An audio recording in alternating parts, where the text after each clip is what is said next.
Hello, whisperers.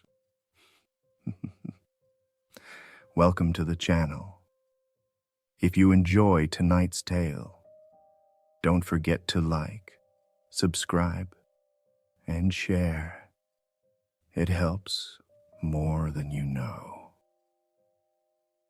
Now, dim the lights, and let's begin tonight's story. I should have been here by noon. That was the plan. Drive down from Baton Rouge, spend 3 days clearing out Memare's house, take anything worth selling, and get out before the bank came to claim the property. Simple, clean, no ghosts. But my truck had other ideas.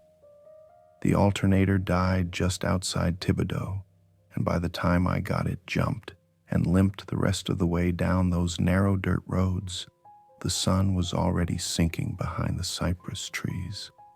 I pulled up to the house just as the sky turned that deep orange gold that makes the Bayou look almost beautiful, if you forget what lives in it. The house looked smaller than I remembered. Weathered gray wood, tin roof, oranged with rust, stilts sinking unevenly into the mud. Memare's blue shutters were peeling, and the porch sagged like a sway-backed horse, but it was still standing, stubborn like she was. I grabbed my duffel from the truck bed and headed up the steps, trying not to think about the last time I'd been here. Memare's funeral, 3 months ago. I'd stayed for the service, shook hands with people I barely remembered, and left before the reception. I told myself I'd come back to deal with the house when I had time. Truth was, I didn't want to be here at all. The front door was unlocked. No one locked their doors out here even now, and when I stepped inside, the smell hit me first. Old wood, chicory coffee, something herbal and sharp. Memare's smell, like she'd just stepped out to check her garden and would be back any minute. The house was exactly as she'd left it. Gris-gris bags hung over every door, little cloth pouches stuffed with God knows what, tied with red string. Salt lines ran along the windowsills, thick and deliberate. Mason jars filled with murky water sat on the mantel, each one sealed with wax and marked with symbols I didn't recognize. I stood there for a moment, just staring. Then I laughed, short, bitter. Jesus, Memare. I'd forgotten how deep she'd gone into all this in her later years. Or maybe I'd just blocked it out. When I was a kid, it had seemed normal. Every Cajun grandmother had her superstitions, her old wives' tales. But after Etienne, she'd gone overboard. More bags, more salt, more jars, like she was trying to keep something out, or keep something in. I dropped my duffel on the couch and started moving through the house, grabbing the gris-gris bags and tossing them into a trash bag. The salt I wiped away with a rag. The jars I didn't even want to touch. I just pushed them aside on the mantel. I wasn't about to spend 3 days in a museum of paranoia. The house was 2 stories, but small, just a living room, kitchen, and Memare's bedroom downstairs, and 2 smaller bedrooms upstairs, mine and Etienne's. I hadn't been up there yet, didn't plan to, if I could help it. I was in the kitchen shoving old canned goods into a box when I found the sketchbook. It was tucked into the back of a drawer, under a stack of faded dish towels. I pulled it out, and my stomach dropped. Etienne's sketchbook. The cover was warped from humidity, the pages yellowed. I opened it slowly, and there they were, page after page of crude drawings. A creature, tall and hunched, covered in fur, claws, red eyes, the same image over and over, from different angles, like he'd been trying to get it right. Beneath the drawings were notes in his messy handwriting. Saw tracks near the old Hebea place.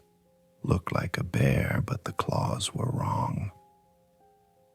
Maymer says it only comes when the moon is dark. Need to check the almanac. Papa said he saw one once when he was young. He won't talk about it. I turned the pages, my throat tightening. The last entry was dated October 14th, 15 years ago. Marcus won't come, but I'm going tonight. I'll prove it to him. Below that, a hand-drawn map of the Bayou with several spots marked with X's.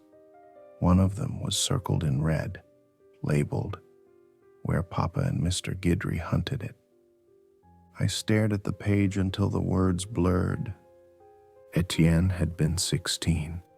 I'd been 19, home from my first semester at LSU, full of myself and desperate to get out of this backwater town. He'd been obsessed with the old stories, Maymer's stories, about the Rougarou, the creature that hunted in the swamp. He'd begged me to go with him that night. Said he had proof. Said he knew where it would be. I'd laughed at him, called him stupid, told him to grow up. He went anyway. They found his torn shirt 3 days later, snagged on a branch near the water. No body, no blood, just the shirt and tracks in the mud that the sheriff said were from a gator. Maymer said it wasn't a gator. I'd spent 15 years telling myself she was wrong. I closed the sketchbook and shoved it back in the drawer, my hands shaking. I didn't come here to do this. I came to pack up, sell what I could, and get out. That was it. I walked back into the living room and checked my phone. No signal. Hadn't expected one. I'd have to drive into town tomorrow to call the estate buyer, see what he'd offer for the furniture. Outside, the sun had nearly set. The light through the windows was deep red now, and the shadows in the house were starting to stretch long. I glanced at the mantel, at the jars I'd pushed aside, and felt a prickle of unease. Then I heard it. Silence. Not peaceful silence. Wrong silence. The kind that makes your brain scream that something's missing. The frogs. The bayou is never quiet. There's always something. Crickets, frogs, birds, the hum of mosquitoes. But right now, there was nothing. Just a thick, suffocating stillness that pressed against the walls of the house. I walked to the window and looked out. The trees were too still. No breeze, no movement. Then, faint and far off, I heard dogs barking, frantic, high-pitched.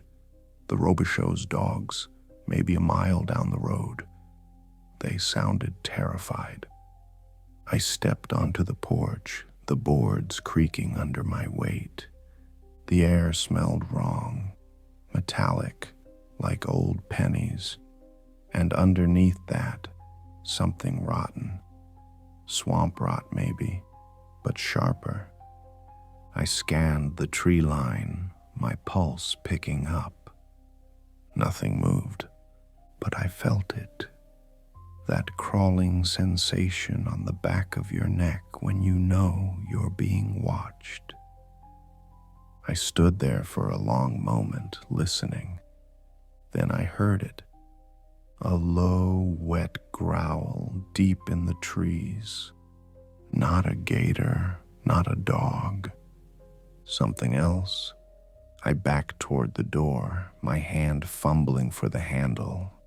The growl came again, closer this time, and I heard branches snapping, something heavy moving through the underbrush.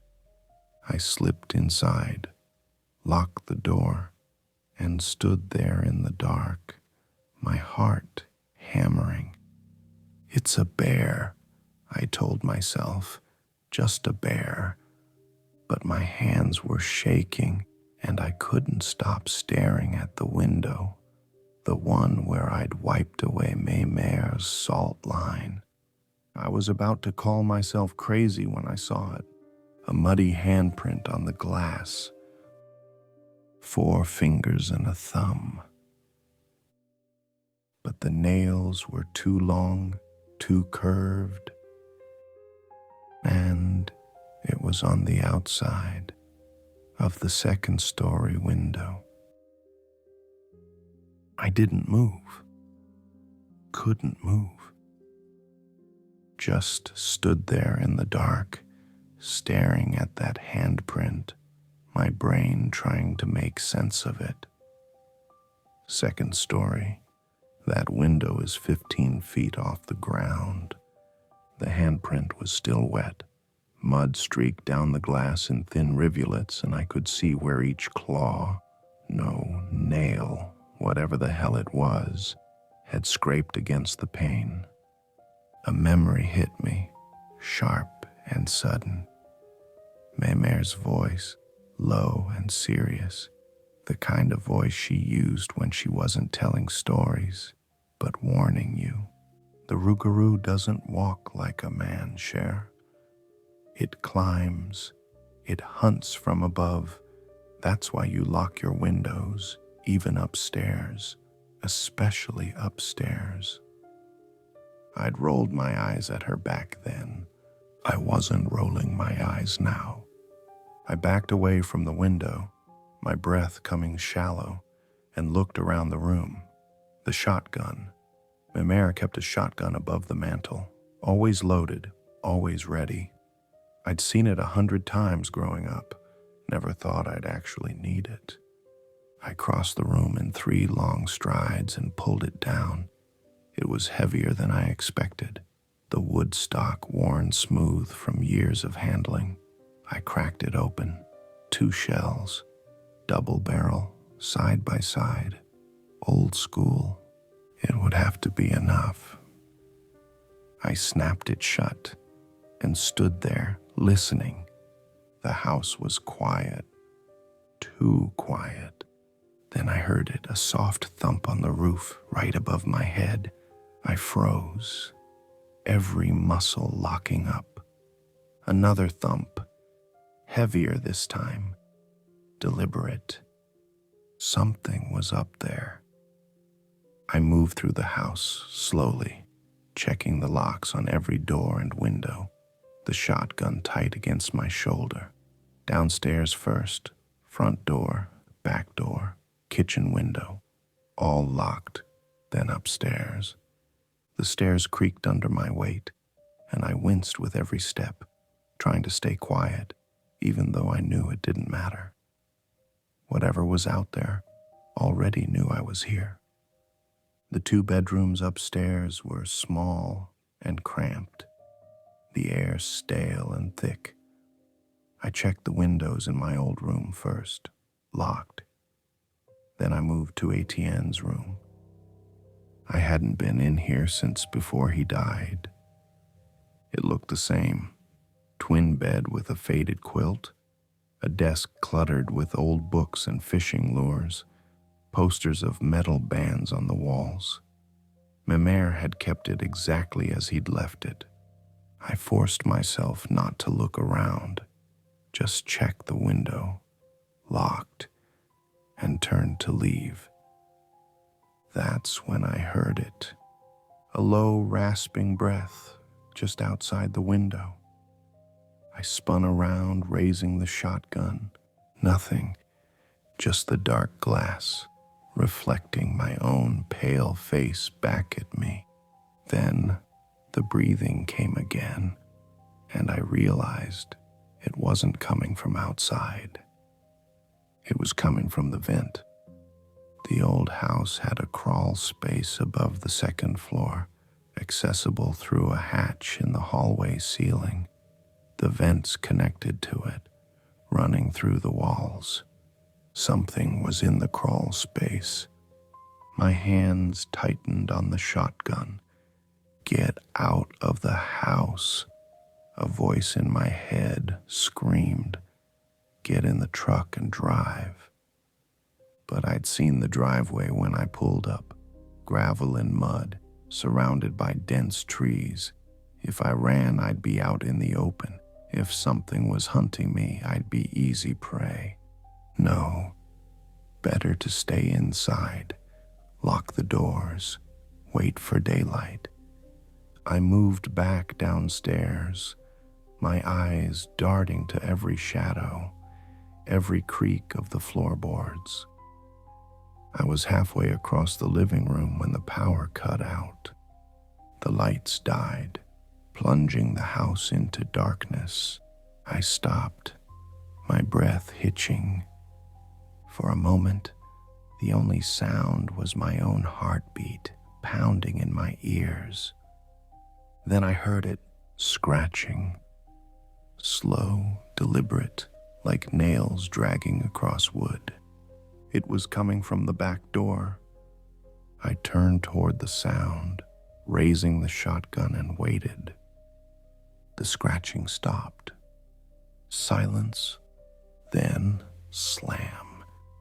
Something hit the door hard enough to rattle the frame. I stumbled back, my finger twitching toward the trigger.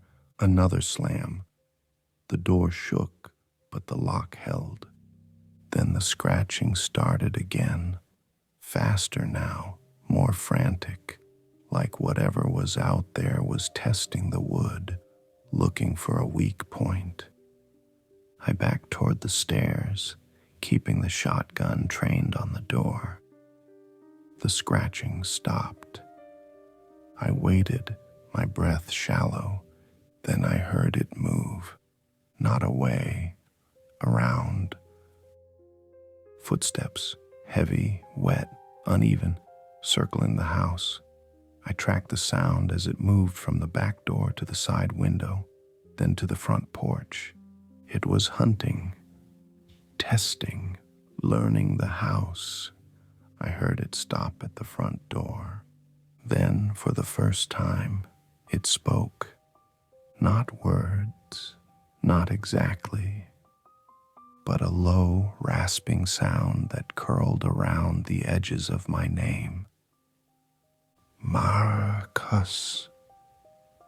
My blood went cold. Mémère's voice again, sharp in my memory. The Rougarou calls the name of the one it's chosen. If you answer, you're already dead. You stay silent, Cher. You stay silent, and you pray. I didn't answer, didn't breathe, just stood there, frozen, the shotgun shaking in my hands. The thing outside went quiet. Then it howled, long, wet, guttural, a sound that didn't belong to any animal I'd ever heard. It echoed across the bayou, through the trees, rattling in my chest. And from deep in the swamp, 2 more howls answered. Oh God, there was more than one. I bolted up the stairs, taking them 2 at a time, and slammed the door to Mémère's bedroom behind me. I shoved her old dresser in front of it, my hands slipping on the wood, my breath coming in ragged gasps. From downstairs, I heard the front window shatter. Then wet footsteps on the hardwood floor. It was inside. I pressed my back against the dresser, the shotgun clutched to my chest, and listened. The footsteps were slow, deliberate, dragging slightly like whatever was down there was in no hurry. I heard furniture scraping across the floor, a crash, the coffee table maybe, then the sound of claws raking across wood, deep and methodical. It wasn't just searching, It was destroying the house. I scanned the room, looking for options. Mémère's bedroom was small, just the bed, the dresser I'd shoved against the door, and an old wardrobe in the corner, one window, facing the back of the property. The glass was intact, but the lock looked flimsy. The attic, there was a hatch in the hallway ceiling, just outside the bedroom. If I could get up there, pull the ladder up behind me, I could buy myself time. Maybe. I moved to the door and pressed my ear against it, listening. The footsteps had stopped. Silence. Then I heard it, breathing, low and wet, just on the other side of the door. My heart lurched. It was right there. I backed away slowly, the shotgun raised, and waited. The doorknob rattled. Once, twice. Then the door slammed inward, hitting the dresser with a force that shoved it back several inches. I fired. The blast was deafening in the small room, and the recoil nearly knocked me off my feet. The shot punched a hole through the door, and I heard something on the other side scream, a wet, guttural sound that made my skin crawl. Then silence. I stood there, breathing hard, the shotgun smoking in my hands. Did I kill it? I waited, listening. Nothing. Then I heard the footsteps again, moving away, back down the stairs. I didn't wait. I shoved the dresser aside, yanked open the door, and ran into the hallway. The attic hatch was above me, the pull cord dangling. I jumped, grabbed it, and yanked down. The ladder unfolded with a groan, and I scrambled up, pulling the shotgun with me. Once I was inside, I hauled the ladder up and slammed the hatch shut. Darkness. I fumbled for my phone, turned on the flashlight, and swept the beam around the attic. It was cramped and sweltering, the air thick with dust and the smell of old wood. Boxes were stacked along the walls, covered in cobwebs. Mémère's things, stuff she'd saved over the years. I moved toward the back, trying to get as far from the hatch as possible. And that's when I saw it. A box, separate from the others, sitting in the corner. I knelt down and opened it. Inside were Etienne's things, his jacket, his fishing rod, a stack of photographs, and beneath that, a folded piece of paper. I pulled it out, my hands shaking, and unfolded it. It was a letter, addressed to me, in Mémère's handwriting. Cher Marcus, if you're reading this, then you came back. I prayed you wouldn't. I don't have much time to explain, so I'll say it plain. The Rougarou took Etienne because he went looking for it, but it didn't forget you. It never does. The Rougarou doesn't hunt like an animal, Cher. It hunts bloodlines. Your papa knew. That's why he left us. He thought if he ran far enough, it wouldn't follow. But it doesn't work that way. The Bayou remembers. It always remembers. I stayed to keep it away from you. I put up the protections. I said the prayers. I kept the house safe. But I'm gone now, and the house won't hold forever. If the frogs go quiet, you run. Don't fight it. Don't look for it. Run. It takes the ones who deny it, the ones who think they're too smart, too modern, too far removed. That's when it comes. I'm sorry, Cher. I'm so sorry. Mémère, I stared at the letter, my vision blurring. It hunts bloodlines. Downstairs, I heard wood splintering, then footsteps on the stairs. I scrambled to my feet, the shotgun in one hand, and backed toward the far corner of the attic. The hatch rattled, once, twice. Then it exploded inward, wood and metal shrieking as claws tore through. A hand, if you could call it that, reached through the opening. Long, gaunt, covered in matted black fur slick with algae. The claws were yellowed and curved, scraping against the edges of the hatch. I raised the shotgun and fired.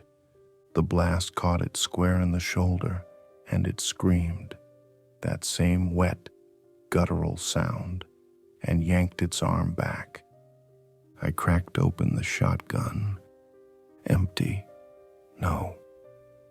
I looked around frantically, searching for anything I could use as a weapon. The vent. There was an old vent in the corner of the attic, leading to the outside. It was small, barely big enough for me to fit through, but it was my only chance. I ran to it, kicked at the grate until it came loose, and squeezed through. I landed on the roof, hard, the shingles slick with dew. My ankle twisted, and I bit back a scream. Behind me, I heard the hatch splinter completely. I didn't look back. I scrambled to the edge of the roof and jumped. I hit the ground like a sack of bricks, my ankle screaming, and rolled into the mud. For a moment, I just lay there, gasping, the world spinning. Then I heard them, howling, all around me. I forced myself to my feet and limped toward the truck, my keys clutched in my fist. The truck was 20 yards away. I could make it. I had to make it. I was 10 yards out when I saw it. The tires were shredded, all 4 of them torn to ribbons. The hood was dented, the engine torn open, wires hanging out like entrails. No. I spun around, looking for another option, and that's when I saw them. 3 of them, tall, hunched, covered in matted fur that gleamed wet in the faint pre-dawn light. Their eyes glowed red, like embers in the dark. The one in the center, the one I'd shot, limped forward, blood black and steaming, dripping from its shoulder. It stopped 10 feet away, and it spoke, clearer this time. Etienne ran too. Something inside me broke. I screamed at it, my voice raw and ragged. Take me then, come on. But it didn't move. It just watched me, waiting. The sky was starting to lighten. Not dawn, but that thin gray before the sun, when the world is caught between night and day. The creatures backed away, slowly, their eyes still locked on mine. The leader held my gaze for a long moment, then it turned and walked into the water, sinking beneath the surface without a ripple. The others followed, and then they were gone. I stood there, shaking, my breath coming in short, shallow gasps. The frogs started croaking again. I looked down at my arm. There was a mark, a single claw scratch, shallow and deliberate, running from my wrist to my elbow. It wasn't deep, barely bled, but I knew what it meant. Mémère's letter was right. The Rougarou doesn't just kill, it claims. And next time the frogs go quiet, It won't be outside my window.